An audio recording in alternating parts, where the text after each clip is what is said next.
There we go. All right.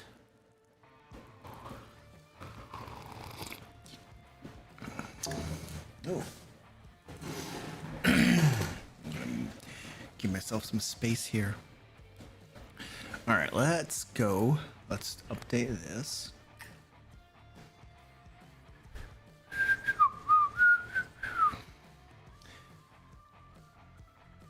I need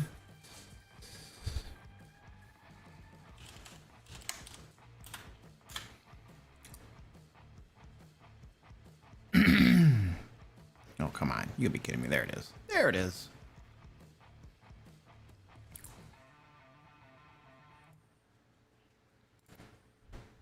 And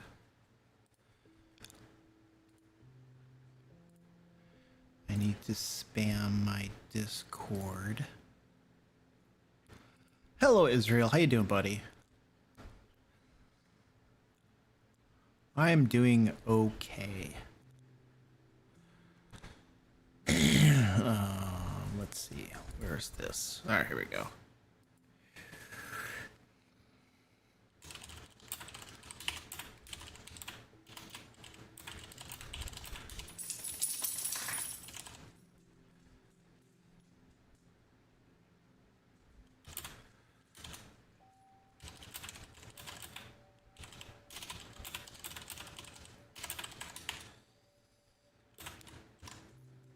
Oops, don't do that.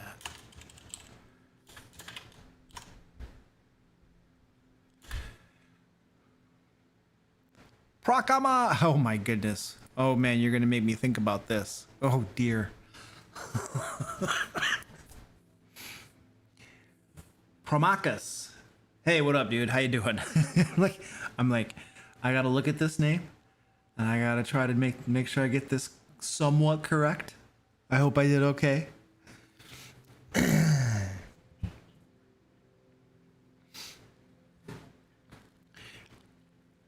Yeah, dude. How you doing?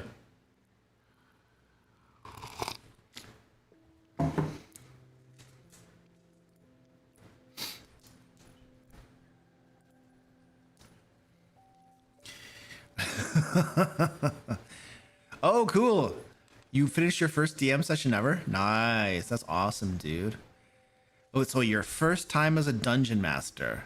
Did you play in person or did you play online? With friends or with people you don't know? Let us hold on a second. I need to confirm something. People are asking some questions. I want to make sure. Will you go away? Okay, there we go. Let's go to the big screen. Go to the big screen. Hello, ladies and gentlemen. Welcome to the live stream. We're hanging out tonight. You can ask questions. I'll answer. We'll talk, about game mastering. You can ask about our Kickstarter, Feybound, Trickery of the Wilds. Anything's really on the table. I don't care. You guys know me. I'm willing to talk about just about anything. I just don't. Well, almost anything. Almost anything. There are some topics I don't talk about because people can't have civil conversations about some things, and people get upset. So, but most things are on the table. Yeah, we're just gonna hang out for a little bit tonight and talk about stuff, ask questions, whatever. It's all good. So you probably already know, but my Feybound Trickery of the Wilds Kickstarter is live right now. We just crossed over, I think, 1,300 backers, which is amazing. So we started Tuesday, so Wednesday, Thursday, Friday. So for 3 days, 1,300 backers. That's really cool. I'm very pleased with that. So this project is doing about how our previous ones have done that have been very successful. So I'm very pleased with how this one is going. So I'm happy to answer questions about that. Now, but before I forget, today is the last day for you to get the early backer specials that we have going on. So let me show you what I'm talking about here. I can show you on screen. The prices are going to go up after today. So if you want the alt covers, then now is the time to pledge to the early backer tiers. So let me see. I can show you the reward tiers. So if you can, go to the reward tiers down here, and then right here, the ones that say early backer, this is a special price that's going to be ending today. And then there's another one. Here's the early backer with the VTT ending today. And then here's another one. This one comes with the Into the Fae, which is our adventure module from a couple years ago, ending today. And then this one right here, ending today. After today, all these prices are going up. These are special prices that are going to be going through today. So if you are interested in getting the alt covers, which the alt covers will have a limited print run, like we only do one print run of our alt covers for our Kickstarters, and it's a set quantity, and that's all there will ever be. So if you want these, now is the time to grab them before the prices go up. So we're gonna jank the prices up on you because we're brutal. We're doing the whole like FOMO, time pressure, horse crap marketing thing for you all because we know you love that crap.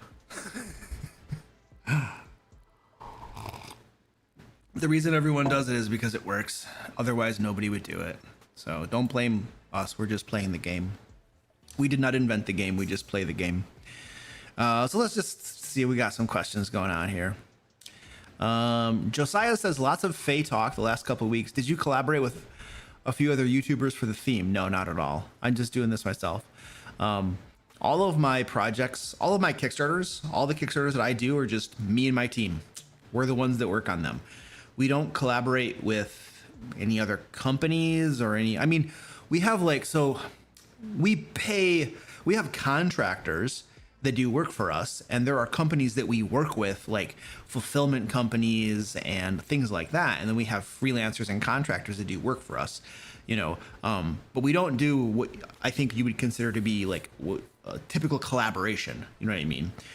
It's mostly just my core team is doing the project, and then we pay other people to do parts of the work for us because we can't do everything ourselves, right? But we're running the ship, right? It's not like a collaboration where other people are like, inputting like, oh, maybe we should do this, maybe we should do that. I know that there are some people that do that sort of thing. I personally, your mileage may vary, but I personally have found that collaborations, especially the larger they get, they are unwieldy beasts that are the juice isn't worth the squeeze in my experience. But if it works for some people, that's cool. I think that large collaborations, like if you collaborated with a lot of other like YouTubers or personalities that have followers in the online sphere, that is a very smart way to get marketing done.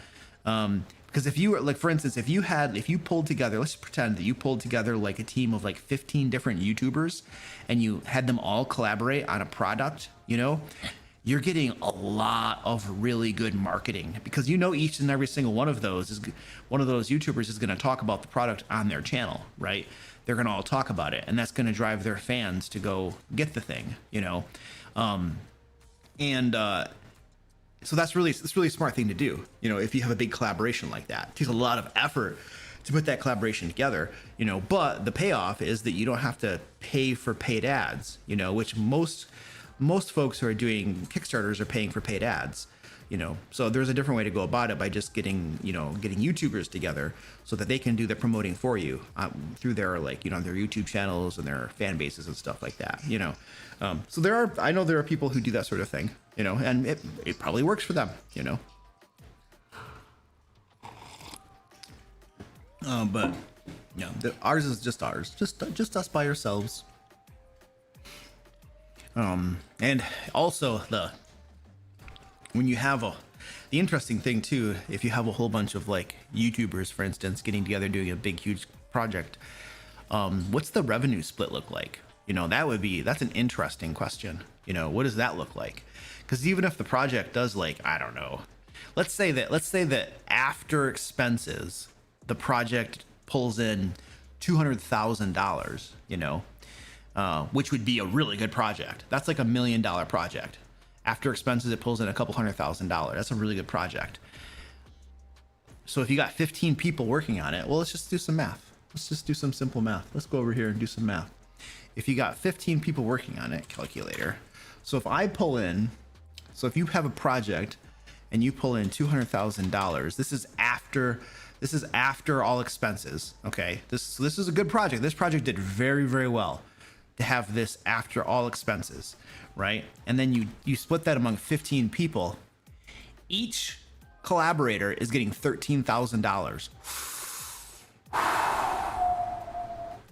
It's not very much. It's not very much, right?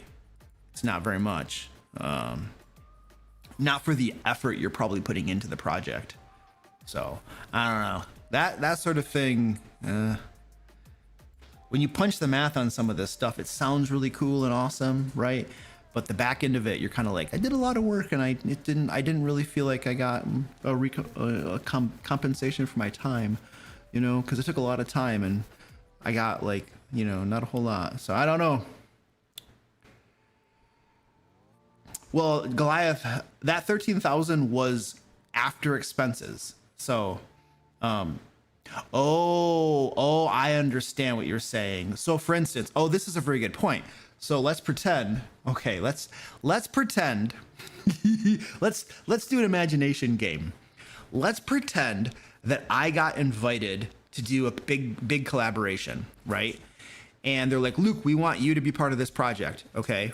And I'm like, let's pretend I agree to it. And I know that they're really only probably inviting me because they know that they can leverage my fan base, you know, and that sort of thing for marketing purposes, which I understand, you know, it is what it is, you know, you gotta do stuff. But let's pretend I agree to it, you know, and they're like, we want you to write an entire chapter in this book or something. I'm crazy busy, very, very busy, very, very busy.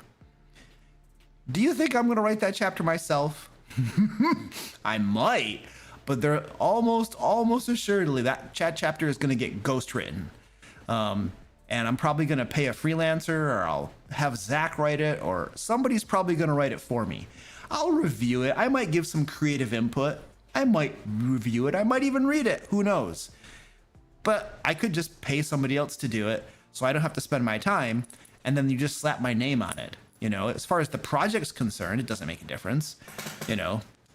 So I don't know. So yeah, that if I have to pay other people to write it for me, that 13,000 is there. I'm gonna have to pay for expenses out of that, you know. So that's a good point, you know. So I don't know. Ghostwriting is a big thing. Do you think all these like celebrities and politicians and stuff write their own books? They don't write their own books. My doggy's all up in my business today. I just took her outside. She should not have to go to the bathroom. That would be very bad timing. I just took her outside too. All right, let's see if I saw some questions here. Promaka says, I played with my seniors in my new job in person. With your seniors? So just people, okay, so you have a new job and there are people that have been there longer. They're also employees and you played with them. Okay, that's cool. That's awesome, dude. I'll tell you what, man, that is a very like cool way to get to know people and make connections, you know, and like kind of lubricate the working relationship, you know, to just get along with people a little bit better, you know. So that's very smart. That's very smart. Hey, Rusted Knight already back. Thank you, Rusted Knight. I appreciate that, dude. Nova says, I'm in the DC. I don't know what that means. Promaka says they never played D&D before. They didn't even know D&D existed before bringing it up. Oh, that's sweet. So you got to introduce it to them? That's cool. As a DM, how should I work out an overcomplicated plot? Threw in way too many things, and now I feel overwhelmed when I try to return. We're on break as a group. So you screwed yourself. You're like, Luke, I screwed myself. Please help. Oh, I feel you, man. I do the same stuff. I'm a side quest game master. Like, I can't help myself. I just introduce side quests. You know, I think part of the reason I introduced so many side quests to some of my groups is that I like the world to feel alive and expansive, and part of that is just mentioning cool things here and there. And so sometimes they turn into side quests that my group goes on. That's not good. I gotta replace this.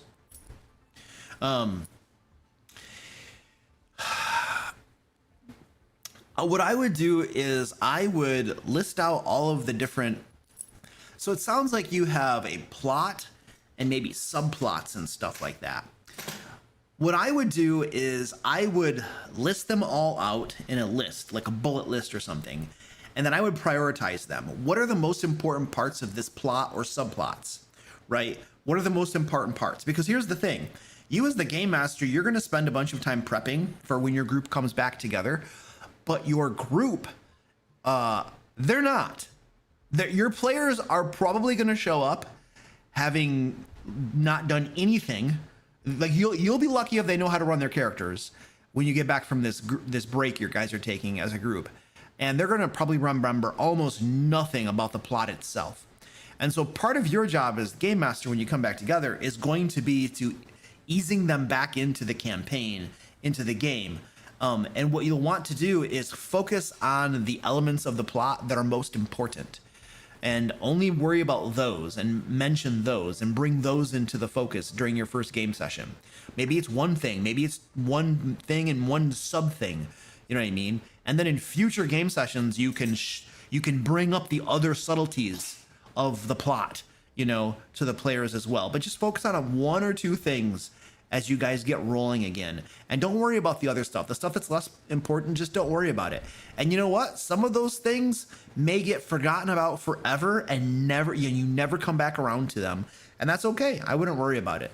But just focus on like the important stuff, and I wouldn't sweat it too much.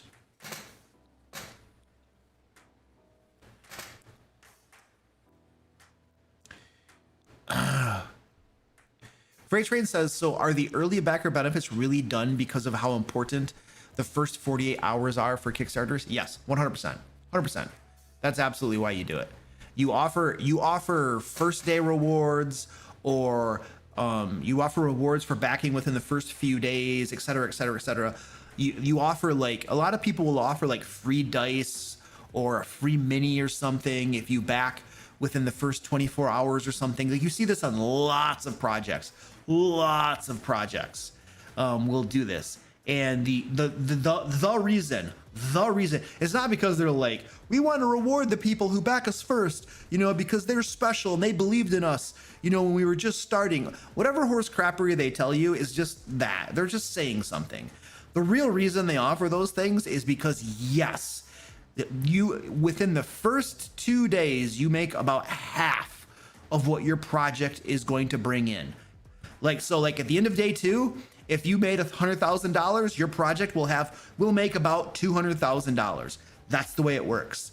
And so the first 2 days, 3 days, incredibly important. The most important part of your project. Like, that's just the way it works. That's the paradigm of Kickstarter projects right now. And so yeah, you got to get as many backers as possible within the first couple of days. And so that's why you offer all those things. Now, what was I going to say? A part of that is because of the way the Kickstarter algorithm works. Like, the Kickstarter algorithm is really focused on your percentage funded and how funded you are. It focuses on the velocity. If you have lots of backers coming in very quickly, the Kickstarter algorithm likes you, and it will push you to the top of the pages and stuff and prioritize you in search results. So the more early momentum you can get, the better. It will just overall help your project do better, period, end of story. And that is the reason all these projects offer these early backer benefits. Now, many projects offer like free dice or a free mini or something. And there's a couple problems with that. I should say this. They do it, and that's fine. And, you know, I'm not knocking the fact that they do it. I guess what I'm saying is that there's some reasons that we don't take that approach. The first one is that shipping becomes way more expensive. If I can send out just books versus having to send out books and dice, once I add dice in there, my shipping rates go higher. my shipping rate becomes much higher, because now I have to now I can't send you via media mail. You know, I have to send via normal mail, which is going to cost 50% more. By giving you free dice or a free mini, I have to, the weight doesn't even change, but I'm automatically paying 50% more to send you a package. And I'm either going to pass that on to you, or I'm going to eat that out of my end. One way or the other, somebody has to pay for it, you know? And so, the companies that do that, they're either, I think they're, I don't know that they're passing that cost on to you, because, well, let me rephrase that. I don't think that they're passing that cost on to you via higher shipping rates they charge you. They're probably passing that cost on to you in the products themselves, right? Because if they're only charging you, say, let's just use some round numbers. Let's say they're charging you $20 to ship you your books and your dice, but it actually costs them $30, right? Well, they took a $10 loss on shipping, but they can make it up somewhere else. They can charge you a little bit more for the book, you know what I mean? Or they might have other things that that are in the project that have a really good margin on them, like a crazy margin, and then they make a bunch of money there. Or they might be charging you, like, you know, I don't know, $60 for a book, but the book is like a 9x7 book, and it only has 200 pages in it. There was one Kickstarter I saw that was like, it was like a 9x7 book. It was about 100 pages long, and it was mostly full of tables, and that book cost $50. Like, that was nuts. I saw that was a Kickstarter that someone did, and I was like, oh my gosh, that's crazy. $50 for a little thin book that's really small. This probably cost maybe $1 to print, and the effort of actually creating it, not very much. This person had a huge margin on that book. So, and that Kickstarter, I think, did about $1 million or so. That dude made some bank because of the crazy margin on there. So if he didn't charge a whole lot for shipping, he could afford to do it because his margin on that book was bonkers. So these are just like little tricks that folks can do, you know, to kind of make things work. All right, you're gonna have to go down. You can't. You're like falling off for me and stuff, you little maniac. But yeah, there's an answer for you, Freight Train.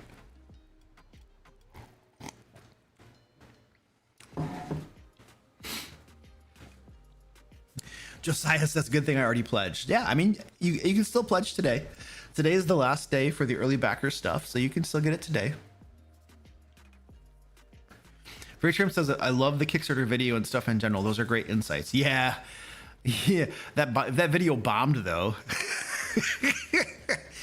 I'm like, I'm gonna make this video talking about all the stuff on Kickstarter that nobody talks about, and it's all kind of horse crappery, and then the video bombs and nobody cares. It's like, okay, well, all right, well, I guess nobody wants to. I mean, some people got value out of that, but not very many. So I want the boss to create a double of himself during battle, but I can't find any spell in the book that does that other than Simulacrum that needs 12-hour casting time. Any advice? Yeah, just have your boss do it. That's it. It made a double of himself. Who cares, dude? I would try to balance it so that like you're not like, so like, well, or what you can do is like, you can find a monster to serve as the boss that has a challenge rating such that 2 of them are an appropriate challenge for your group, and then the boss just makes a double of himself that functions literally as a double. There you go, you're done. You don't have to find a spell or ability or anything like that lets you legally do it. You are the game master. You can do anything you want. You can just make it happen. You don't have to follow the rules, so to say, when you're creating bosses or monsters or anything like that. You make the rules and you set that up so your boss can do whatever you want him to do, man. That's the players have to follow all those rules and stuff. As the game master, you don't have to follow all those rules. But just remember, you're not.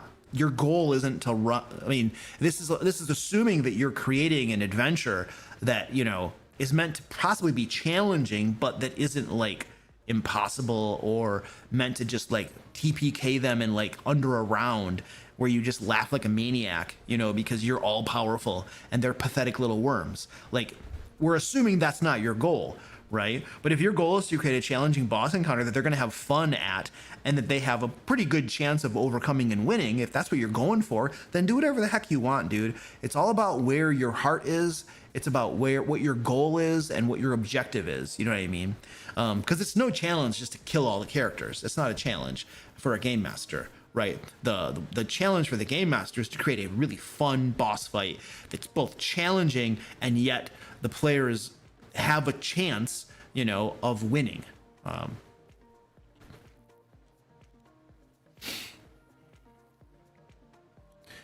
How do you go about finding artists for your projects? What about people who do layout for books? Any tips for someone starting out? So artists, so we found all the artists we have, we found there were two main ways that we found our artists. One has just been going online. ArtStation, I believe, is a website that has just a whole bunch of artists. And then Instagram, just going on Instagram or going on ArtStation and just browsing different artwork from different artists until we find some artwork that we really like, you know, that's from the style that we're looking for. And then we literally message those artists and say, hey, you know, what do you charge for your commissions and stuff like that? So that's one way we do it, you know. The other way that we get artists is by I ask my friends, I have other people that create books and stuff, especially Dungeon Coach. Dungeon Coach shared a lot of artists with me a couple years ago, I think, something like that. And so I'll get them from other people. I'll be like, hey, you know, can you got some artists you can recommend? And then that's another way I do it. But you have really good luck. You have really good luck by just going to ArtStation and Instagram and messaging people and asking, hey, do you take commissions and how much do you charge, type of thing. So you can get a lot done by doing that. And then you can, you know, ask people what they charge for their full page work, for half page work, for quarter page work, for like character artwork, full body character artwork, and then for like items and props, things like a magic item or something, and just get a bunch of rates. You know, I have a spreadsheet where I have all the artists, their contact names, their credit names, and then what they charge for all the different things that they do, you know. Yeah, then we go from there. And then make sure make sure you have good solid contracts with them and stuff. You want everything to be clear, written, clear, signed in a contract. Don't just swing it off, you know. Make sure it's, you know, done properly. If you're just starting out, something you should know too is that it's pretty standard to pay an artist. So when you give the artist the brief of like what you want him to do, you will pay him 50% of the commission price before they even begin working on it. Okay. And so that's, you've paid, this is how we've done it. This is how almost every single artist that we've worked with has wanted it this way. Now we do have some artists that don't do it this way, but the majority of them do it this way. You pay 50% of the commission. Let's pretend that you're getting some work done and it's going to cost you $500.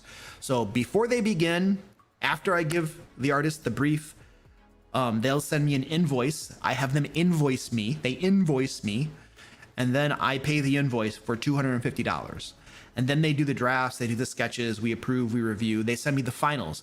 After they've sent me the finals and I review the finals and I'm like, these are great, then they invoice me for the other 50% and then I pay the invoice and everybody's happy. So that's generally how you do it. I've had really good luck with the artists that I work with. I've only had a couple really bad experiences. One artist just did like an absolute horrible job and they got paid for the first 50%.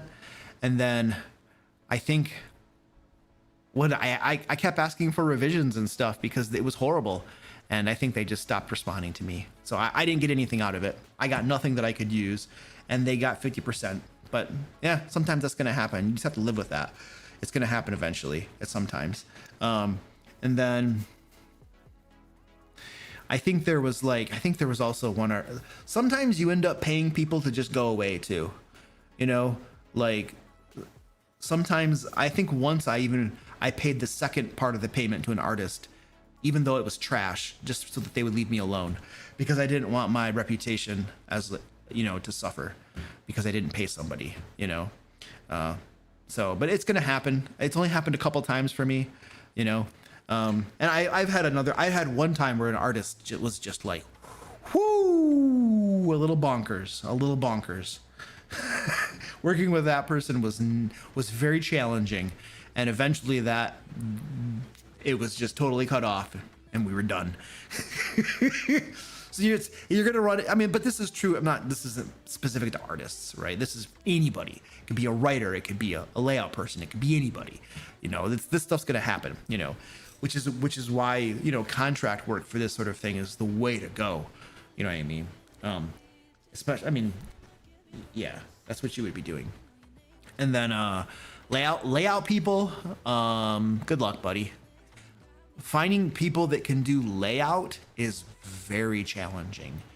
It is the most I would say that there are two things that I've found that are hands down the most difficult to find people that can do. One is people who can do layout.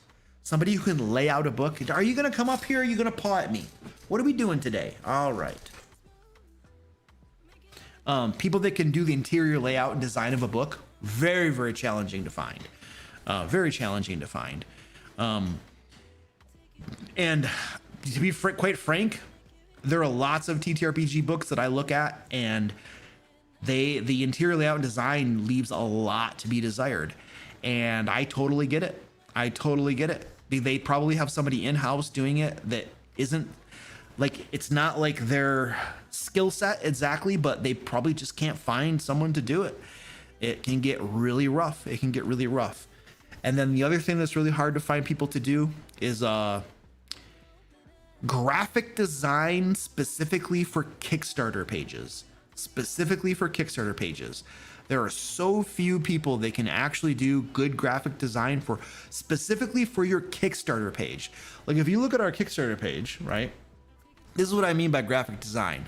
Like if you look at this image we have right here, this cool image, and then all the other graphics we have on here. I'm not talking about the artwork. The artwork, like the bard or the druid or the warlock, that artwork we pay artists to do. They do the artwork. That's not that, you can find artists. There's lots of artists, right? The challenge is someone who can do the graphic design, who can do this and put it all together with the text and the background and make it look really cool, and capture this vibe that we got going on. You know what I mean? Like that is challenging to find. We were, what was I saying? There have been times that we've released, like my first Kickstarters, I did that stuff myself and it looks horrible. You can tell I did it myself. And then for Kickstarter number 3, I think I actually had a professional graphic designer who knew what he was doing. And then he did it. I will tell you though, I gotta warn you. This is something that I've learned. This is something I've learned running these Kickstarters and running this business. You have to be careful. You have to be careful when you find somebody who does a really good job at something. You got to be careful. You got to be careful about sharing your content, that person, with other people. Okay, and I've mentioned this before. I was doing like a, what was it? What do you call those? A panel at GaryCon last year, and I mentioned this in the panel. But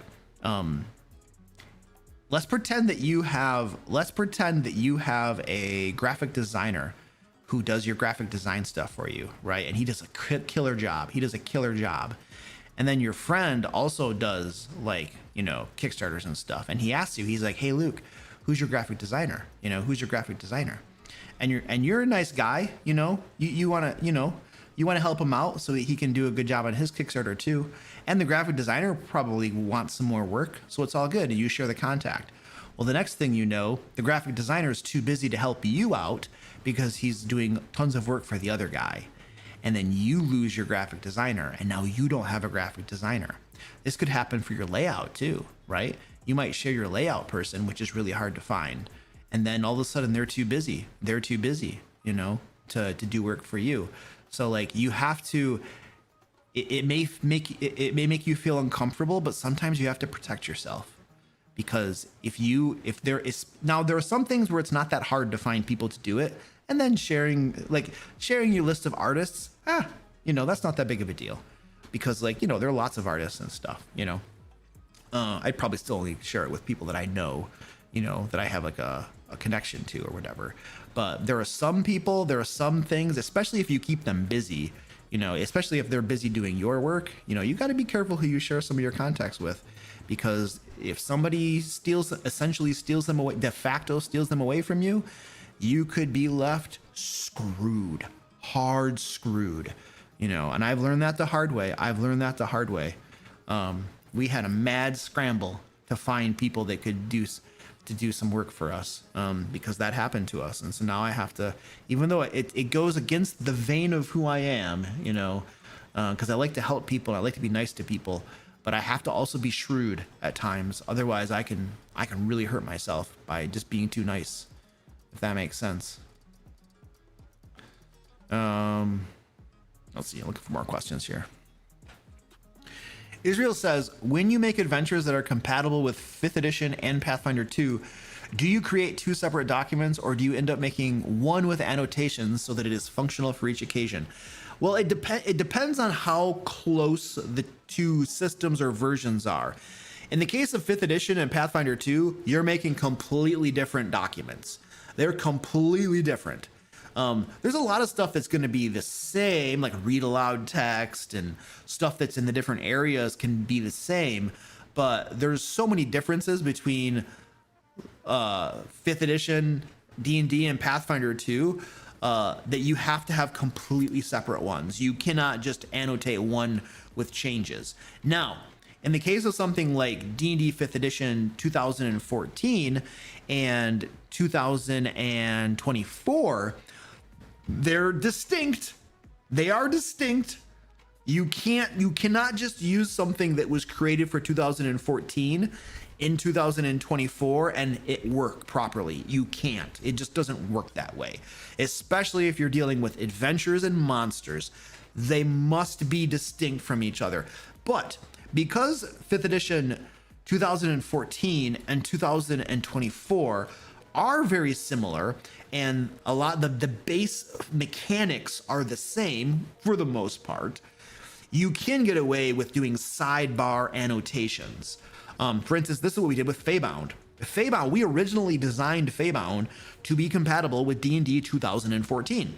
However, 2024 came out and we're like, well, you know, there are a lot of people that like to play 2024. So it would be smart for us to make sure that Feybound is compatible with both 2014 and 2024.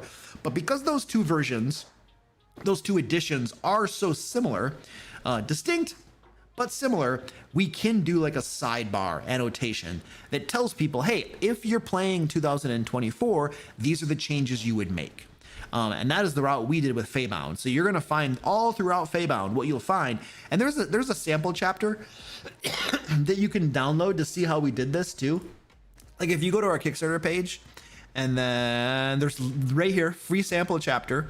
If you click this, you will be able to download a sample chapter.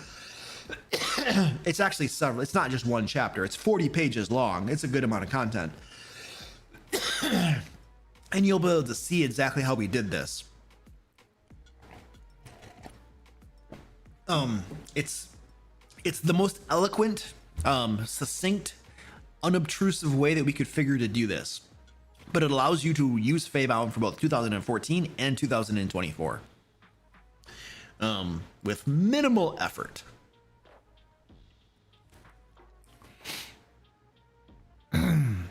All right.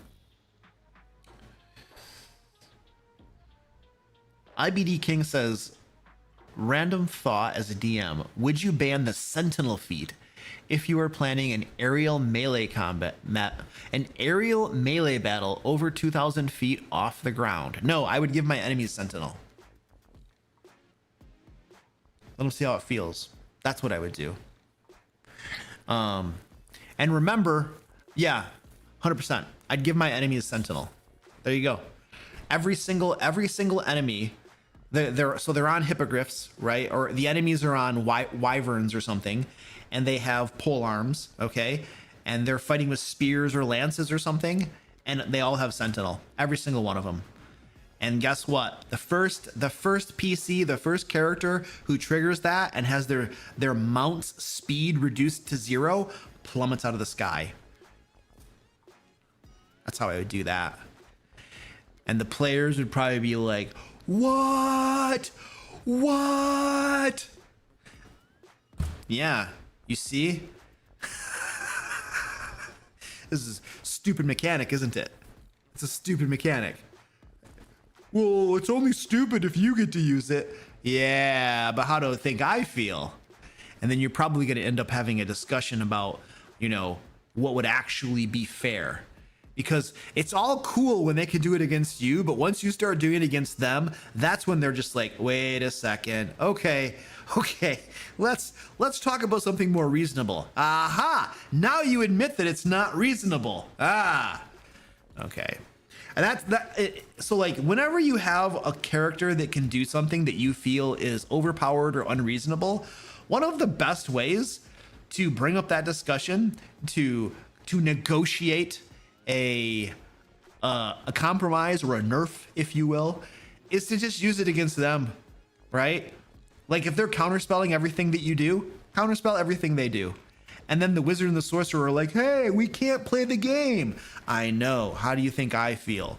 So can we have an agreement that we maybe don't use counterspell so that we can all play the game? You know, or if the monk is constantly stunning, striking you and stun locking you so you can't play the game and your boss monster can't do anything, you know, I mean, you could just give them the stun. You can give them immunity to stun, but if that feels icky, you can just have enemies that stun lock the characters constantly or paralyze them or something. And so they know what it's like to not be able to play the game, because like everybody should be able to play the game.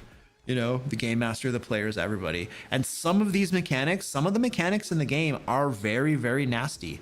They're very, very nasty. Let me show you something. Get out of the way, Tubby, you big baby. So I'm currently designing my own game system. Zach and I are currently working on designing our own game system. And one of the first things that we did when we started designing our game system is we came up with pillars, like principles behind our game system that would influence what we did and the direction that we took. And this has nothing, I mean, this is just like a random thing. But I'm going to show you these pillars because a lot of the things we decided that we would not do were influenced by our experiences and negative experiences that we had through playing D&D and other game systems.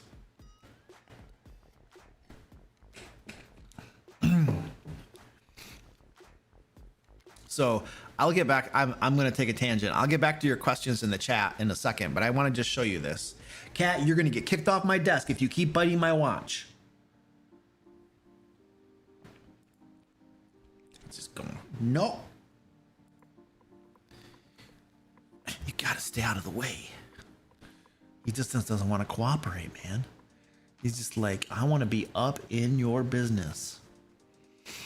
If he came over here, it'd be fine, but he wants to be right up in my business.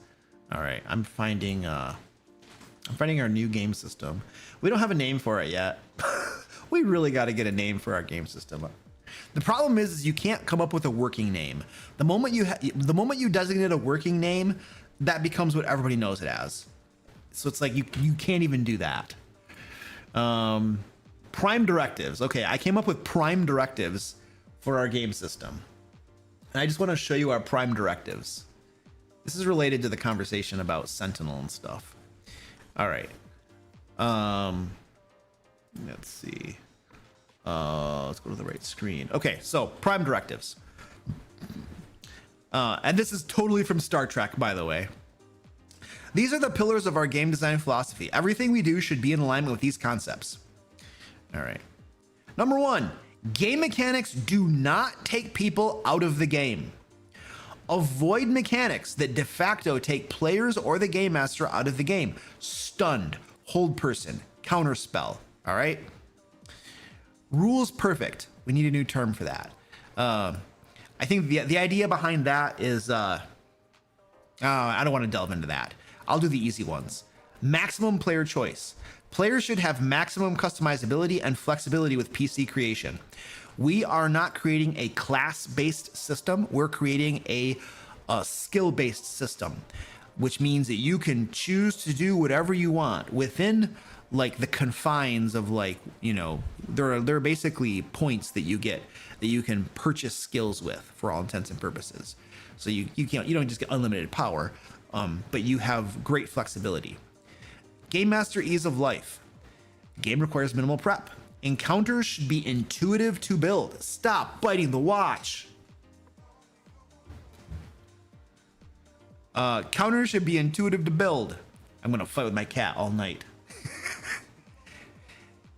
Oh, that screwed that up. Monsters should be simple to build and simple to run. The game is easy to run. Minimize dice rolling.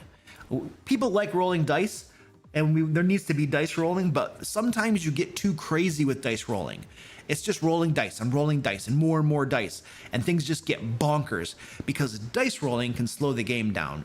So like, you know, you want to have the right amount of dice rolling. Streamlined rules. Minimum page flipping. Minimum page flipping. I got this from a Pathfinder 2. In Pathfinder 2, a rule on this page might reference a rule on a different page, which might reference a rule on a different page. You might have to go to 3+ different places in the book to get the entire rule about how something works. And that is not fun when you have to look stuff up. So if an action is taking place, the rules on one page should resolve it. The player or game master shouldn't have to flip to multiple places to figure out how to resolve the action.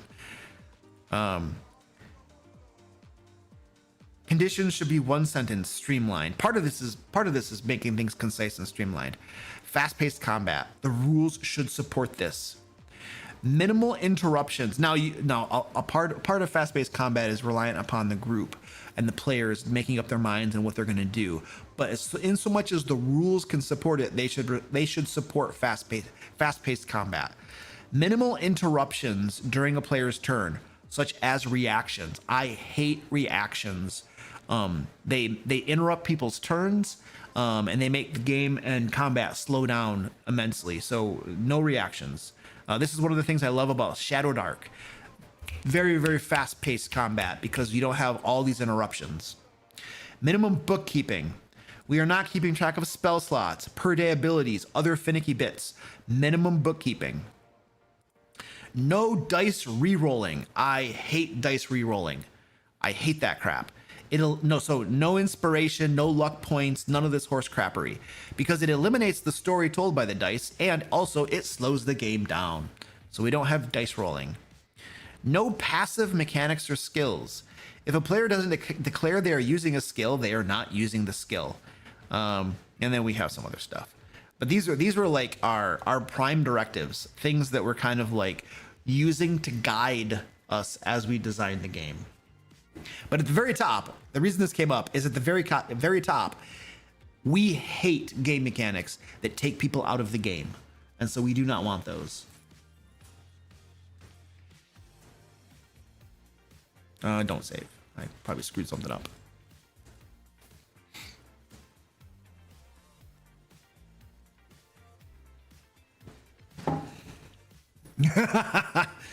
A Rusted Knight says, how much would it cost to get a book 100% only written by Luke? Oh, I just wouldn't do it.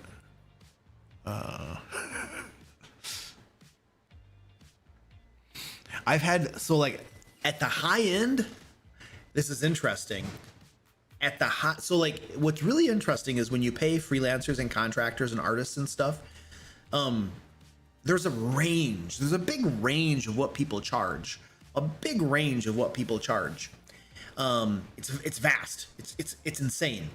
You go from like mind-numbing expensive rates to rates that are like, I feel bad paying you so little. I should pay you more, you know.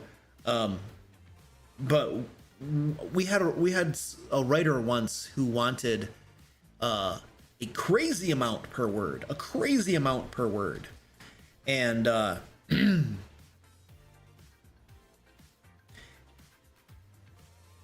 there's no way you're paying it. It doesn't matter if he was the best writer in the world. Like, you're not paying that rate because there are so many other people who are going to do it for a third of what this guy wanted to charge. And the people that would do it for a third of his rate were good at it. They were already good at it, and they turned their stuff in on time. And we had a previous relationship with this guy, and he was very bad about turning work in on time. So it's like, why would we pay 3 times as much for work that isn't turned in on time, and that other people can do just as good a job for half or for a third as much and turn it in on time? So that's just one of those weird things you run across, where it's like somebody wants to charge a crazy amount and you're like, no, I'm not paying that, you know. And then later on they ask you, hey, why didn't you want to work with me? And you're just like, dude, we can't afford that, man. Are you crazy?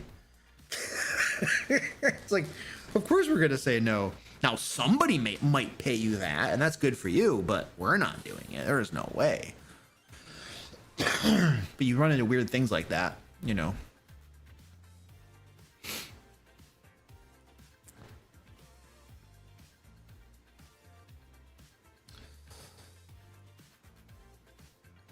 My teacher gave us an assignment and no instructions on how to do it, and said, just ask ChatGPT. There's a teacher who's just coasting.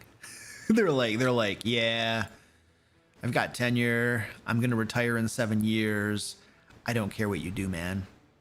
Just, you know, you're going to graduate regardless. The school system has to push you through. So just do what you're going to do, man. You know, it's all good. It's all good.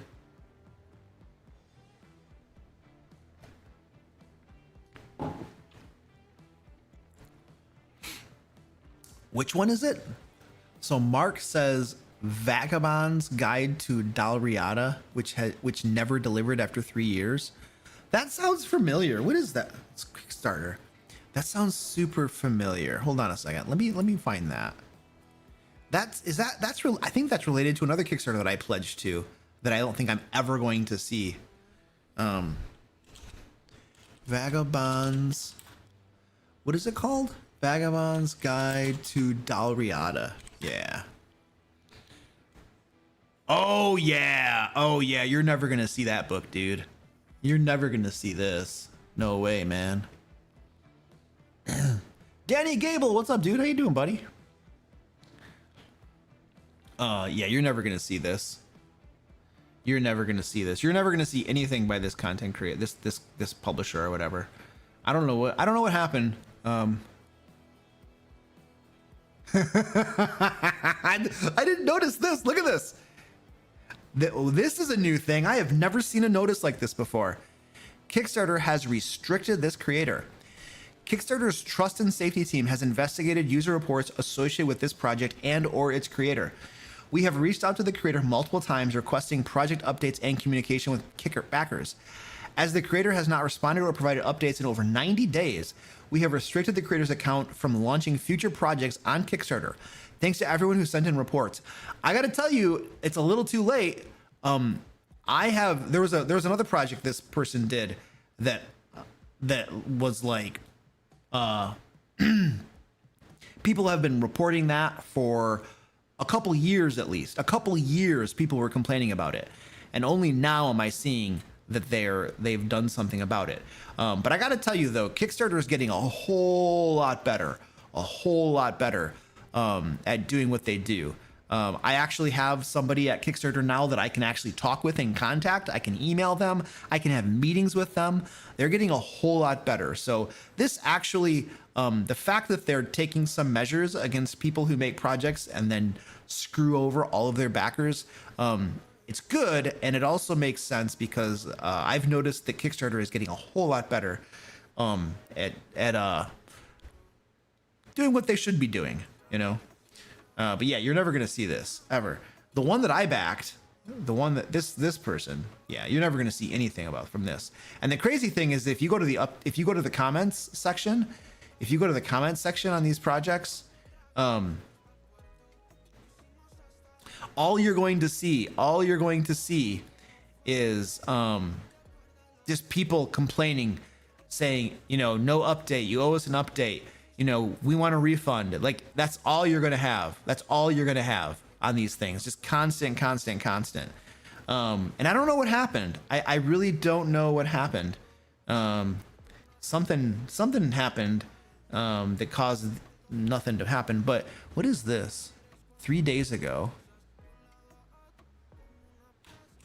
What is this? Am I gonna go to some weird place if I click this link? Oh my gosh, you gotta be kidding me. What is this?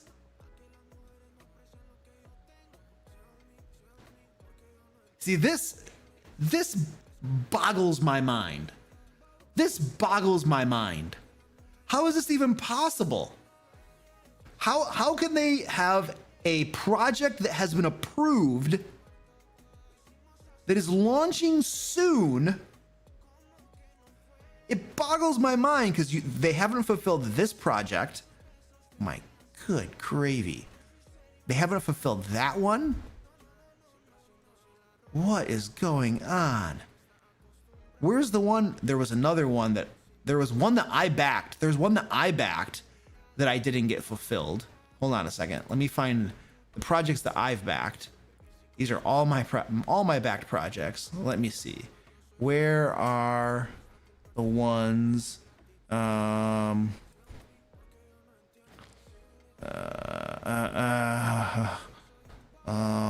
Yeah, this one right here. This is the other one that you will never see. Now they did it under, it's the same person, but they did it under a different account, a different name. But this is another one where our last update said, we're working on it. We're working on it. Every single update basically says we're working on it. We've never seen a PDF. We've never seen a beta. We've never seen anything. And everybody in the comments, everybody, have fun with all the lawsuits your company's going, you're going down and you deserve it.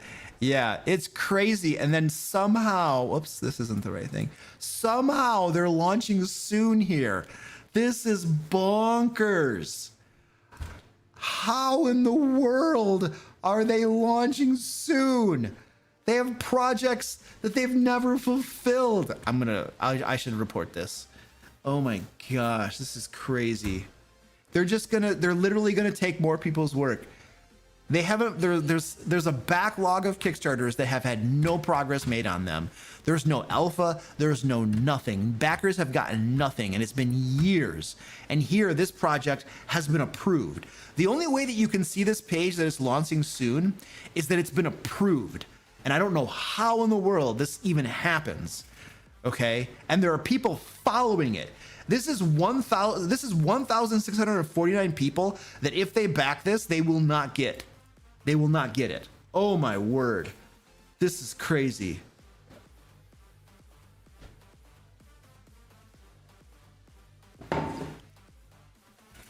I backed this one, and to my shame, I was paid to do an ad spot promoting this project right here. So you can probably, I don't know what video it was in. It was years and years ago, but you can find one of my videos where I promote this project, and nobody's ever gonna get it, you know? And it's like, geez, man, it ticks you off, you know, because I recommended it to people. And it looked cool. I backed it. It looked cool. I wanted it, but nobody's ever gonna get this thing. It's horse crappery is what this is.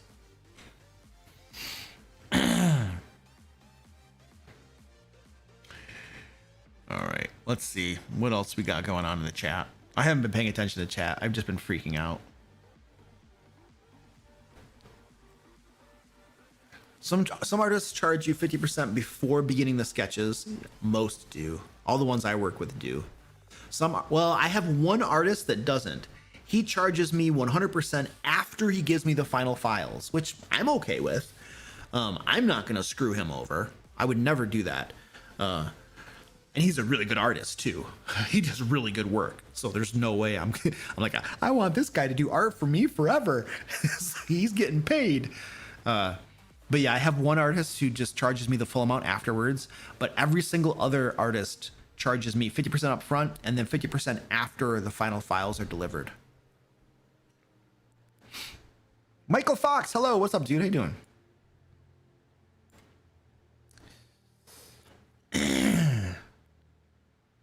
What do you use to lay out books? Yeah, Adobe InDesign. Adobe InDesign is like the standard for laying out books, 100%.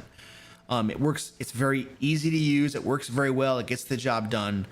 I know how to use it. I don't do layout myself. I pay other people to do it so I can do stuff that I'm better at. But Adobe InDesign is good. What edition of Pathfinder do you like better? I mean, Pathfinder 3.5, what, Pathfinder 3? The original Pathfinder, the first Pathfinder, is literally D&D 3.5 with additional splat material basically added onto it, but it's built on that core. And I like D&D 3.5. I like that game system. It's fun. Pathfinder 2, I played a lot more. Well, I played a lot of Pathfinder 2. I probably like original Pathfinder. I would say maybe better. I don't know. It's hard. They're both crunchy systems, but I think the Pathfinder 1, the original, or D&D 3.5, I think I probably prefer over Pathfinder 2, in all honesty. Yeah, that's my final answer. No, I've never played Dark Heresy. I never even heard of Dark Heresy before. Waffle Dream says, oddly enough, that's part of my skill set. Graphic designer includes layouts was my dream job. I went into digital marketing because there wasn't a degree for it. Oh, there wasn't a degree for graphic designer? Really? Huh. Yeah, some graphic designers are very expensive too. That's true.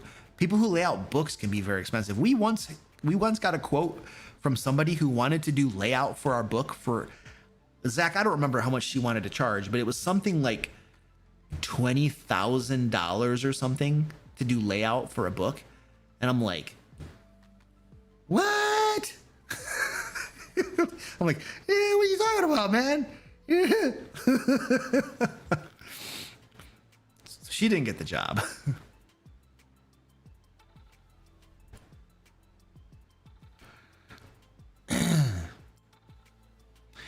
I may have asked this before, but how do you handle cursed equipment? Do you hint at the curse, offer a skill check, or reveal it as soon as the PC puts on the item? You don't hint at it. You never hint at it. If you hint at it, they're not going to put the darn thing on. In fact, my cursed items, you don't even know that it's you. Even if you use like identify, magic, or any of this stuff, the curse cannot be found. You do not find the curse. The curse is only discoverable once you put it on, and then you can't take it off, and then you find out it's cursed. But here's the thing: there needs to be you need to have a better way of removing the curse, and not just casting remove curse, or going to a wizard and having them cast remove curse, because that's just uninteresting. A cursed item should be part of its own adventure, mini adventure perhaps, to remove the curse. And it should be this thing that you plan and you design. Like, okay, we're going to do a cursed item. And I wouldn't do a lot of cursed items because, there's some novelty to this, but it'll get old if you do it too much. But you design a cursed item and there should be some good, the item should have some nice benefits, right? And then a curse, right? So like the players are getting value out of it, but it's also got this negative part to it. But if they want to remove that curse, then there needs to be like a quest they go on, an adventure they go on. Like, let's pretend that they have to get some, like the wizard is like, I can remove the curse, but it requires a rare ingredient that is only found in the swamp of desolation. And then you got to go on a little quest to do this thing, and then he'll remove it for you, something like that. So that's how I prefer to do curses that way, but I don't do a whole lot of cursed stuff. Not in that regard. I sometimes will give out magic items that will have beneficial properties and then a negative property.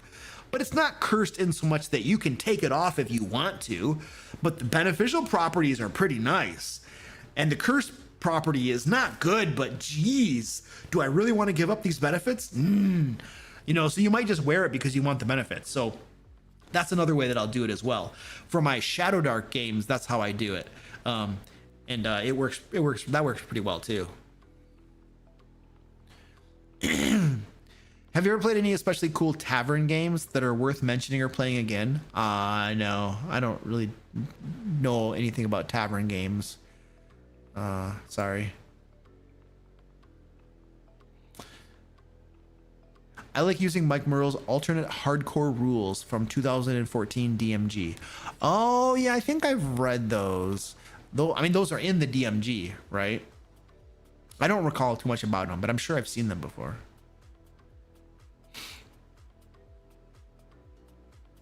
Try giving monsters the lucky feat. It is one of the funniest things to do to players. Oh yeah, nice. Oh no, I didn't set up the giveaway for tonight. We're just hanging out and talking. Brunch Princess says I don't use passive skills. I hate them. Yeah, I don't like passive stuff either, really. You're running Curse Strahd Town of Valaki tomorrow. Any tips? So I did the Town of Valaki. I don't know. I don't know what you got planned. And I don't know. It's been a while since I ran that. I remember the Town of Valaki. I remember that there's the mayor who, there's the whole thing with Valaki is he's trying to make everybody super happy or something so that Strahd will leave them alone or something. I don't know. I don't remember a whole lot of details about it. Not enough to give you any tips off the top of my head, though. I'm sorry. I was sitting there. I was like, I'm gonna try to give him a tip, and I'm just like, I don't remember enough about it, man. And I know that I changed a whole bunch of things when I ran Valaki for my players, and this was years ago.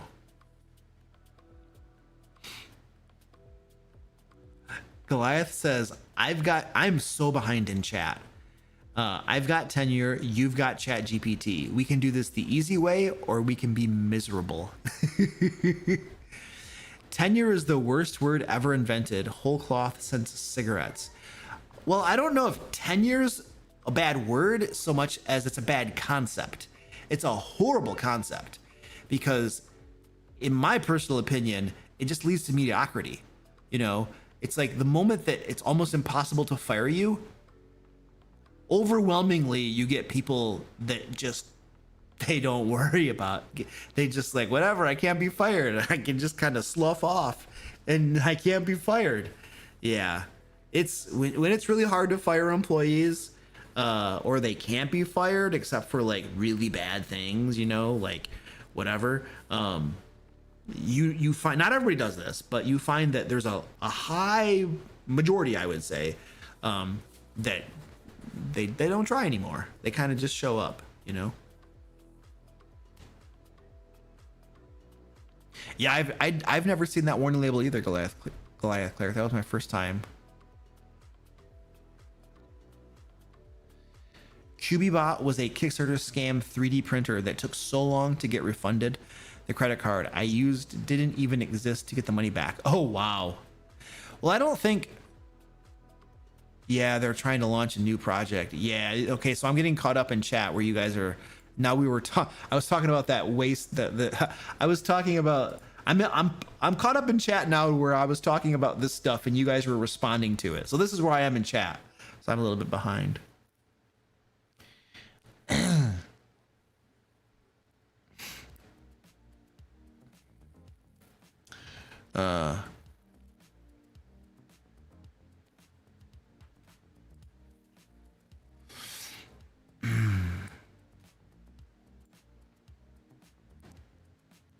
Kickstarter should be named in the class action lawsuit for allowing them to post another.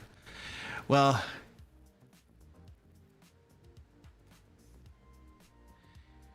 what I think happened is they got it approved and then it was reported, and after the reports they restricted the account, which would be the right way to do it. Wow.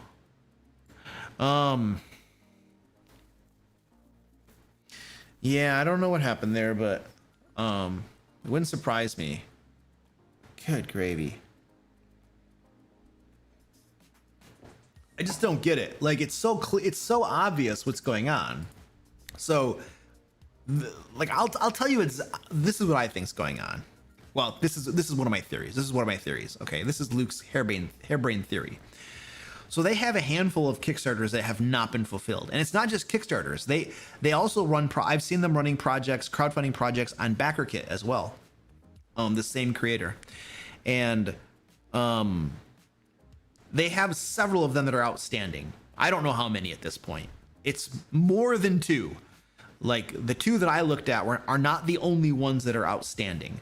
I once made a list of all the ones that were outstanding, and I left a comment on one of these projects, but it was a handful of them. And the thing is that they're several years old, and they're either, they probably don't have the funds and the capital to actually finish those past projects. That would be my guess. And so because they don't have the money to finish off the past projects, they're trying to launch a new project to make money. But this new project wouldn't actually pay for this project. This new project, if it were to fund, if they were to get money, they'd probably be trying to finish off past projects with that money, right? And so they're doing this completely backwards, right? This is my theory. I mean, there's that theory, and then there's just, I'm straight up trying to scam people, you know, which is another theory. But I'm going to give them the benefit of the doubt and say that they probably have no capital. They're out of money to be able to fulfill these projects, Waystar and Vagabond's Guide to Dalriada or whatever. So, like, they probably have no capital, no money to be able to fulfill these. And so they're trying to launch new crowdfunders. But if they get money from this, it's not going to be to fulfill this. It's going to be to fulfill this right here, you know, if they're able to do it. But this has been outstanding for years now, you know, years. And every time there's an update, it's a sob story. You know, it's excuses, in my opinion. And it might be true. Hey, it might be true. I don't know. But yeah, I think that's probably what's going on. Because, and remember, nobody's getting a refund either. They don't have any money. Nobody's going to get a refund. And even if people are threatening lawsuits and stuff, but if the dude's broke, you know, you're not getting anything, man. I think the dude's completely broke, kaput. So it's like, you're not getting anything. Even if you sue him, like, I don't know. I'm not an expert in this. I don't sue people. You know, I've never been sued. I don't know exactly how it works, but I figure if the guy's if he's got no money and he gets sued, what are you going to take? And almost assuredly, he has an LLC, a limited liability corporation or something. I think he operates out of the United Kingdom or Ireland or Scotland or something like that. But almost assuredly, he has like a company that he's doing these Kickstarters through. And that company should legally protect his personal finances. So I think that's the way that it works. I'm pretty sure that's the way that it works, is that you set up your company and like you run your projects through the company, and then people can sue the company, but there's protection against your personal assets, like your house, your cars, and stuff like that. So like if the company's bankrupt and has nothing, people can sue you, but what are they going to get? I think that's the way it works. I'm not a legal expert on that. I could be wrong. So take that with a big grain of salt. But I think that's one of the entire points of getting an LLC. Now this is like United Kingdom, so they might have a different thing over there. I don't know how it works over there. But I think it's a big waste of time. I think it's a waste of time to try to sue them and stuff. And people doing the suing are just going to paying a bunch of money to a lawyer, and they're not going to get jack. Although the lawyer probably would tell them that at the consultation. Waffle Dream says, I'm the type of artist that charges after I finish. It makes me feel better. Yeah. I don't mind that. I'm always going to pay someone, so they can charge me whenever they want. I mean, I prefer to pay afterwards. But I'm comfortable with the 50% up front. The thing is that if you work with an artist who charges you 50% up front, like, the worst case scenario is the very first commission, they totally botch it, and you're out some money. it's going to happen once, right? If they botch a commission and you're out some money, then you don't work with them anymore. You know, if they show that they're just, you know, they can't be worked with, then you're going to be out some money and you took a risk and the money's gone. What are you going to do? You know, it's $250 or something probably for your 50% down payment, and you're out some money, and you have to just, you live with it. You suck it up, you know, buttercup. It's the price of doing business. And that's happened a couple times to me. Gunslinging Ataku says, I'm writing my own book and figuring out that everything is expensive except for my time and effort. Yeah, that change. So like this is the interesting dynamic. When you first start doing something yourself, you bootstrap everything and you try to do everything yourself because people charge a lot of money for a lot of these things. You know, if you do it all yourself and you get a level of success, and by that I mean you start making a decent amount of money doing it, then what you find is there reaches a tipping point where you're making enough money that you can pay other people to do it, to free up your personal time so that you can do other things that you're better at, so you can pay other people to do the things you're not so good at, and then your product gets better, so that you can spend your time doing the things that you're actually good at, right? Or you can just not work 60 hours a week and you can have some time off, some free time to go with your wife and go do some fun stuff, you know? And that's the other thing, but you got to get to that tipping point of having enough revenue to be able to pay people to do some of that work. But until you get there, yeah, you're bootstrapping everything because, you know, at that point, you know, you have to use your time and effort because you don't have the capital, the cash to pay other people to do it. But yeah.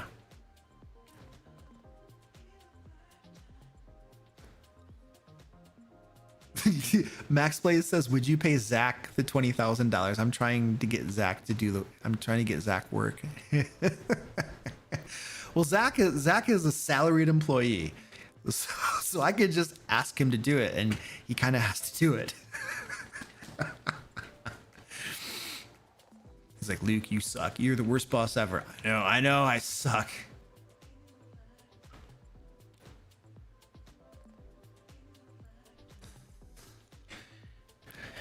Oh, Eric DeLong says, Valaki, I'm running that Sunday. You really need to know so many things. Anytime you're running a city or a town like that, there's a lot of stuff. Max Blaze says, tenure equals the longer I stay here, the less I have to do. Yeah, I'm not super familiar with like tenure and how it works in different positions and stuff, but you're probably not totally wrong. I don't know.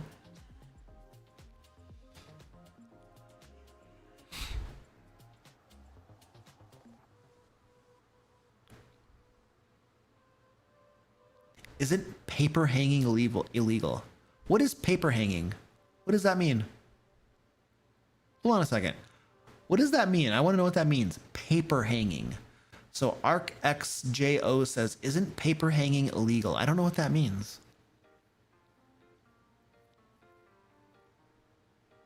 Can somebody Google that for me? Let me Google that for you, Luke, and I'll tell you what that actually means. I'm reading chat. I'm busy.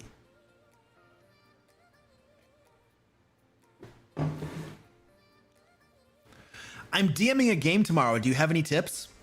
That's so generic, man. You got to help me out. You got to narrow that down. What are you struggling with? What are you having trouble with? What are you worried about? What are you nervous about? Like you got to narrow this down, man. Let me put this in context. I've been making videos for 5+ years, a video every single week, live streams, all just tons and tons of stuff. And most of them are full of tips. So you gotta narrow this down a little bit for me, or I'm going to give you a super generic response. M Short says, I've been DMing a campaign for 5 years online, and I think I'm burnt out. I'm considering having the last boss track down the PCs, have the final battle, and end the campaign. Opinions on this? So like, we're gonna cut to the chase. The final boss has found you, and this is the final battle. Let's go. Look, The campaign has lasted 5 years. By any metric, that is a long-running campaign, and a success if the campaign hasn't fizzled out and your players are still there and presumably they're having fun and enjoying themselves. You were certainly within your rights to end the campaign if you're burnt out and not enjoying yourself. You're certainly within your rights to do that. If I were in your shoes and I were running a long-term campaign and I was burnt out, I wouldn't be so hasty to end the campaign because of the burnout, because the campaign itself might not be the cause of the burnout. I would be more inclined to examine the way that I'm feeling and try to figure out why I'm feeling burned out. Because if I can figure out why I'm feeling burned out, there might be a better solution than just ending the campaign. You know, I'll tell you, there was a campaign that I ran. This was years ago, but it was a campaign with some folks, and it was my Hand of Light campaign. That was where it started with. And then after the Hand of Light, we were running, what were we running? What was the name of that game? It was the Dragon Heist. We were running Dragon Heist, and we didn't finish Dragon Heist because I got really busy with the YouTube channel and with I had a full-time job at the time, I believe. And then I got busy with my YouTube channel and stuff. And I had to stop that campaign. I had to stop being a game master for it. And I'll tell you, I regret that, because that was an amazing group. There were lots of good players in that group, and I had tons of fun. And I really regret canceling that game, you know. And I think about it, I'm just like, man, I wish I wouldn't have canceled that game. I wish I would have canceled something else that was competing for my time, because I miss those players and I miss playing with them, you know. So I would not be so hasty to cancel your campaign. I would see if there's maybe something else that's contributing to your burnout first, that you might be able to solve that.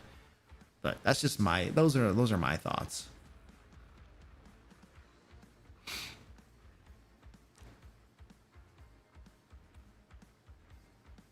And you can always somebody had a suggestion of like taking a break and letting somebody else run the game too, and then you can be a player. That's always that's something to try too, because then you don't have to just stop. Maybe somebody else can do it.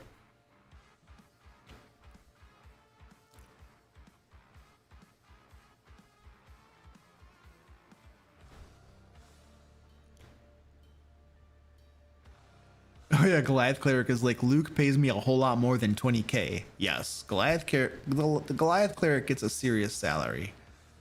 He's getting paid very well for what he does.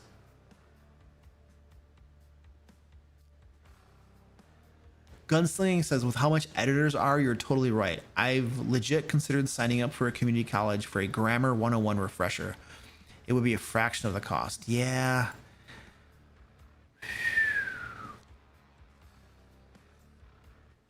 Grammar's harder than just taking a class, though. A good editor is checking for a whole lot more than just grammar or spelling. There's a lot involved in that. Like before I did what I was doing now, I was a writer. That's what I did. I studied writing in college. You know, English, literature, writing. I was a teacher. I taught writing. I taught grammar. I taught English. You know, and then after that, I was a tech writer. I wrote. I was a writer. That's what I did. Like, so much of my background was writing and grammar and all of this stuff. That's like what I did. That was my profession before I started doing what I'm doing now.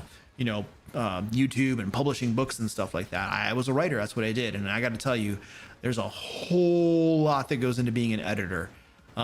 So they might seem expensive. I don't know. The editor we have is reasonable in my opinion. You know, she does a good job, and she has a reasonable rate. I'm happy. So, and it's worth it, man. It's worth it. You know, for me, it's worth it for me. paper hanging is a type of fraud according to Google. I'm gonna have to Google this myself. What is paper hanging? What is paper hanging?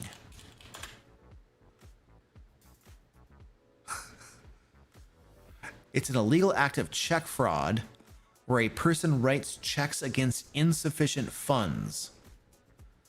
Oh. It's a skill, it's a type of fraud. Okay, let's take a look at this. So paper hanging, let's try to do some zoomy. Paper hanging as a type of fraud, the crime. In this context, a paper hanger is someone who writes bad checks, meaning checks for which there are insufficient funds in the account. Oh, you're bouncing checks? Okay, why don't we just say bouncing checks? Everybody knows what bouncing checks is. Where did we get paper hanging? You're a check bouncer. Why don't we just say check bouncer? That's so weird. Nobody knows what paper hanger is. We all had to Google it. Anyway, the tactic. This is a form of check fraud where the fraudster exploits the float, the time delay between when a check is written and when the funds are deducted from the account. Difference from check kiting. There's a thing called check kiting. This is different from check kiting, which involves a similar act, but also includes depositing money to cover the check before the fraud is discovered. Oh my goodness.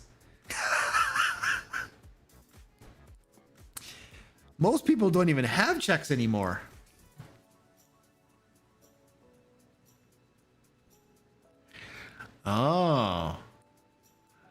Oh, it comes from the old practice of washing a check with benzene or acetone to remove the ink so you can change the amount. Oh, that's super interesting.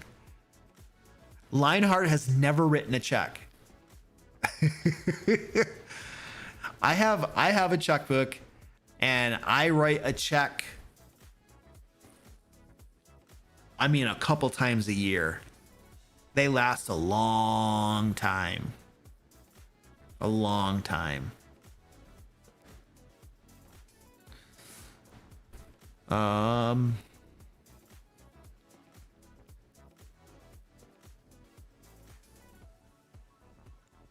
you just got laid off, Mr. Short? I'm sorry to hear that, dude. That sucks, man. Yeah. I was in a job in the automotive sector once, and I was temporarily laid off, and that was not fun. So, and yeah, that's just rough, dude. I'm sorry. I hope you find something quickly, man. Max Blaze says Luke sounds like a good boss to work for. No, I'm a jerk, dude. I'm a jerk. I'm a demanding jerk. There are deadlines. You got to get your crap done. And if you don't, I'm going to ask you about it. I don't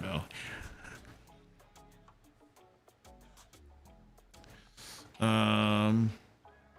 Checks aren't even a thing in Sweden. Wow. Lionheart, your company still has fax machines? Jeez. Ugh. All right. Ladies and gentlemen, don't forget that today is the last day to get the early backer pledges for our Feybound Kickstarter. Let's go over here. Yay, look. Look. Whee! Feybound. But our early backer pledges are ending today. So if you want to get in on them, today is the last day. The early backer tiers are the ones that say early backer on them.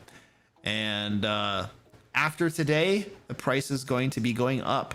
So if you want to get the low price, do it today. Early backer right here for the alt covers. And then here's another one with the alt covers.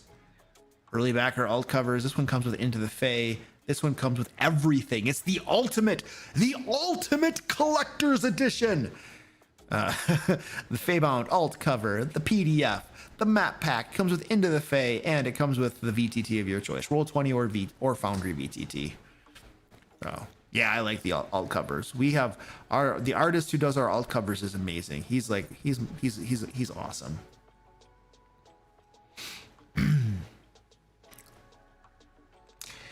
Were there any scrapped races or subclasses? If so, were there any that stung more than others?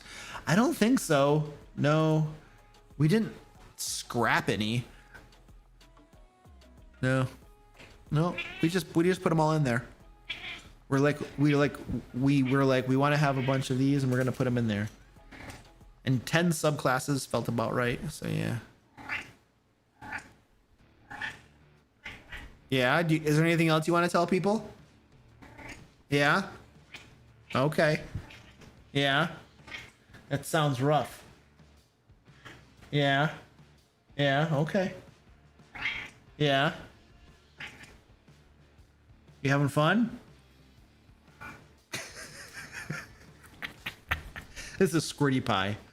How's it going, Squirty Pie? Yeah? Yeah? She's just a little talker. Yeah, she's just a little. You pet her and she's like.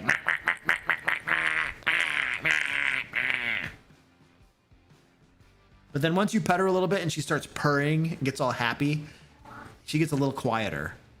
But when you first start petting her, she's really loud, really loud.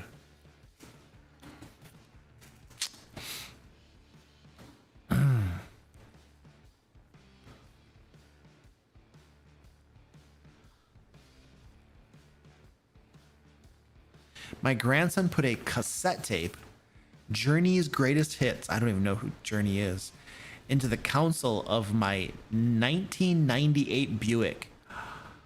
That's 27 years old. Does it still run? Wow.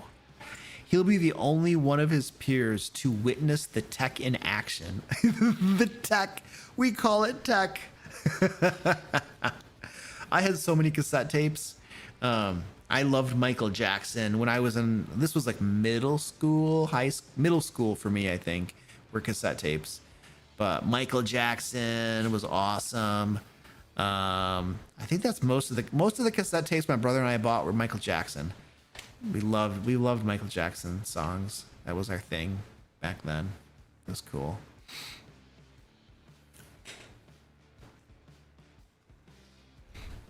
All right. What are we talking about? Can we get any more questions here? Hey, don't mess things up. Do you have a favorite side quest or dungeon books you've published for Pathfinder 2nd Edition? I don't know. Not that I recall offhand. We've published so many things. I mean, the things that are going to be the favorite things for me are going to be the things that I wrote, you know, like, because I wrote them. So of course it's going to be my favorite. So if you look at our Kickstarter, these are the, like, Into the Fae, I wrote that, right? Those are my adventures written by me. And then Feybound, Trickery of the Wild, there is an adventure arc in here. This Escape from the Fae adventure arc, there are 12 adventures. They're big boys too. I wrote these adventures.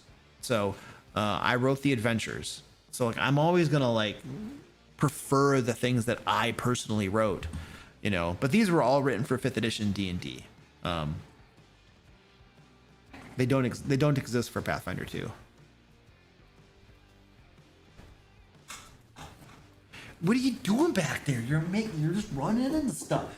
Now you're knocking stuff off my desk. You need to stay over here.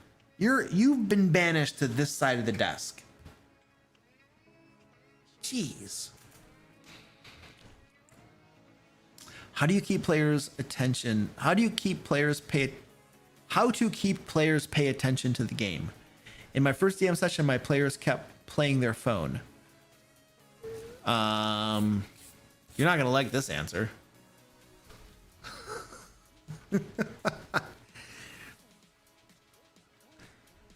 The best way to keep your players' attention is to run a game that's super fun and interesting, so that they will pay attention to the game and what's going on in the game instead of being on their phones.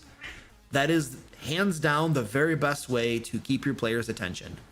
I know it's shocking, but if you're running an amazing game that's tons of fun and it's very engaging, people will pay attention and they'll be engaged. That's the best way to do it. Now, not every part of your game at all times can be that way. It's the nature of any game session in general that there's ebbs and flows. Some parts are super interesting, other parts are going to be flat. It's, you know what I mean? Like, so it's impossible to have a game session that's always like riveting the entire time. That's not going to happen. So don't set undue expectations for yourself. You know, any game session run by any game master, no matter how good they are, is going to have parts that are just kind of like, you know what I mean? It's like, oh, we're going shopping. Oh my gosh. Well, here's a half hour to an hour that's going to be dead boring, for some people at least. So, yeah, don't feel like every part of your game has to be riveting, because that's not going to happen. You're going to fail. Everybody would fail at that. But generally speaking, you can't rub against the mud. I thought I banished you. You got banished. You got banished. But the best way to keep your players' attention is to run an exciting game, and you get better at that the more you do it. But that's the real answer. That's the real answer. That's the real answer. And game masters might not like to hear that, because, you know, it implies that if your players aren't paying attention, that you need to run a better game. I understand that, you know. I'm gonna put you off the desk. You just keep fighting me. So anyway, that's the answer.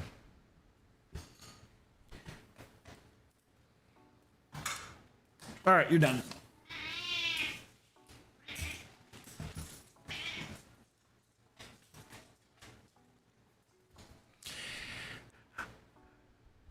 I don't like asking players to not use their phones, though.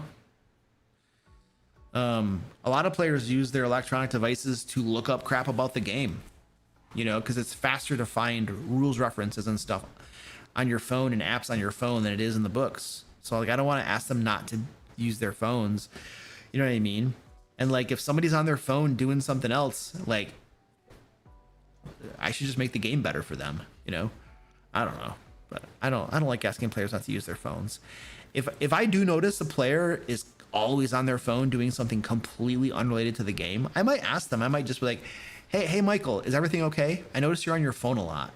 And he might be like, oh dude, yeah, I have this thing going on with my wife or something, and I just we have this back and forth. I've done that before. I've had players that have been on their phones a lot, and I've literally called them out and just, but you do it in a nice way, you know, hey Kevin, is everything okay? I notice you're on your phone a lot today. Oh yeah, man. And then whatever, you know what I mean? But that's the way to do it. You just say, hey, is everything okay? I notice you've been on your phone a lot, you know? Are you having fun? Or but it's a soft call out. It's a very soft call out. And you give them the benefit of the doubt that like, they might have a legitimate reason for needing to be on their phone.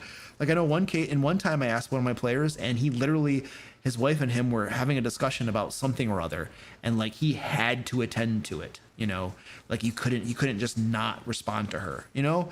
And so it's like, sometimes they have legitimate reasons that just like, you have to accept that we're adults, and you know what I mean? We have to behave like adults, I guess. I don't know. So.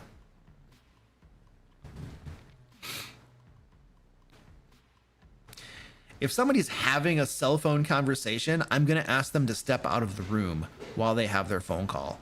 They're not going to interrupt my entire game while they're having a phone call. They're going to, and all of my players are smart enough and wise enough and considerate enough that if they get a phone call, they're going to stand up and walk out of the room. Nobody's going to have to ask them. It's just, that is just logic and common sense.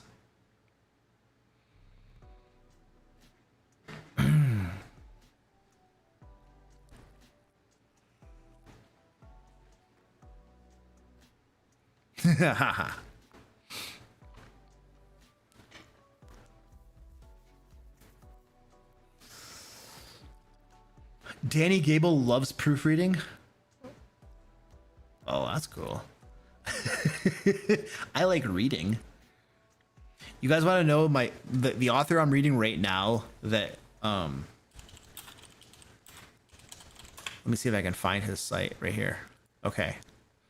So this right here are the books I'm reading right now, that are really cool. So let me see if I can zoom in a little bit for you. So the author's name is Ben Wolf. This is his site. It's literally just benwolf.com. And this is literally the book I'm reading right now. Blood Mercenaries Origins. It's book 0. It's telling the story. I think there's like a band of mercenaries, and it's telling their origin story, how they all came together. It's really good. It's really well written. There's lots of action. The pacing is very fast. It's super interesting, and I like the way he writes. Does a really, really good job. And I found his stuff because if you go to like gaming conventions, like tabletop conventions, D&D conventions and stuff like that, he's at a lot of these conventions. I think this guy goes to a convention almost every single week. I'm on his newsletter, and I literally got a newsletter from him yesterday I was reading, and he was listing off, it looked like every single week in this coming month of October or something, he has a convention he's going to. So I think he probably has a full-time job. And then he writes the books in his free time, and then on the weekends he goes to conventions to just sell books and share his books with people so that people will discover him and stuff.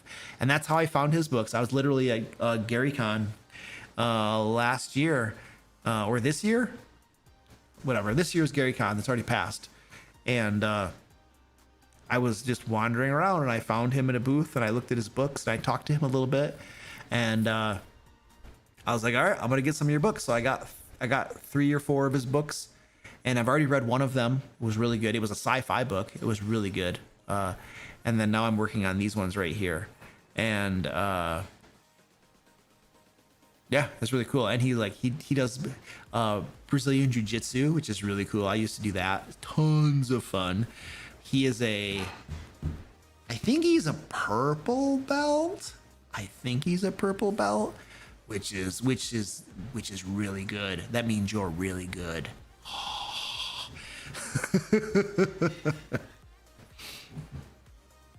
Oh, and by the way, in Brazilian Jiu-Jitsu, like all the schools that I'm familiar with, you earn your belts. You earn them. That is a thing, man. Because like I was also involved in I've been involved in Taekwondo. And Taekwondo, they just kind of give you belts. You don't, the thing with jiu-jitsu is you have to actually strive against a real human being who is opposing you. You can't just like do some chops and maneuvers and stuff, you know what I mean? And then like get a new belt. You can't just do like, I forget what they call them now. Jeez, man. You can't just do some stuff and then some movements in air and get a belt. You have to actually physically contest and use your skills against a human being who is trying to stop you. You know what I mean? So I totally respect Brazilian Jiu-Jitsus and their belts because like they earn those things. It's not just like karate chopping the air and then, oh, you're a black belt now. So am I a fan of any other martial arts? Yeah, I love Muay Thai. Muay Thai is awesome. So like, I think my favorite martial arts are Muay Thai and Brazilian Jiu-Jitsu. Love them. I love them.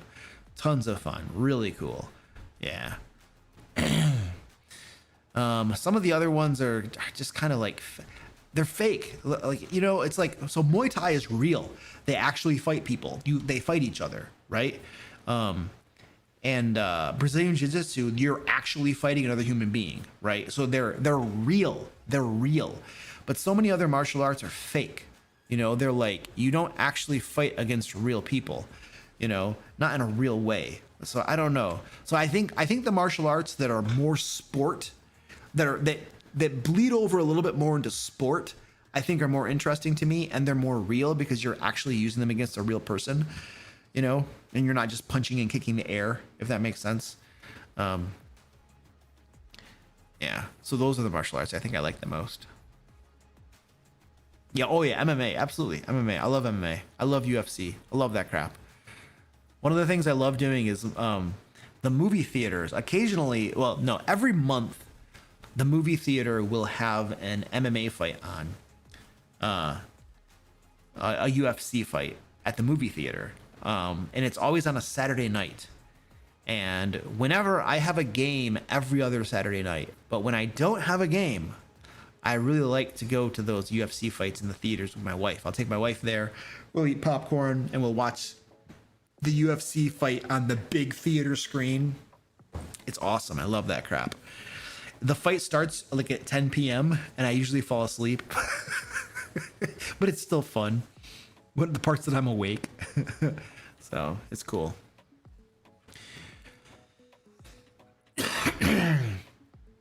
I don't know a lot of the newer fighters. I used to watch every single UFC there was. I started with UFC 1, and then I was watching all of the UFCs all the way up into like probably somewhere around UFC 200 or something. And I was just fanatic about watching every single one of them. And I knew all the fighters and stuff. But that was like years ago. Now I don't know who all the fighters are. I just, I haven't, and I'll occasionally will watch a UFC fight, but like they're all new to me. I don't know who they are, So yeah, I'm out of touch with like who the fighters all are,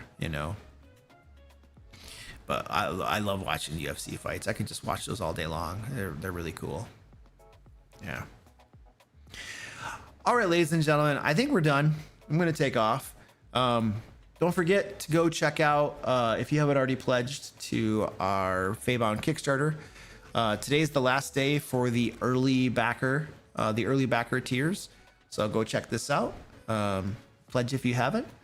And then, but that's it for today. I'm gonna pack it in. I'm gonna go get some sleep.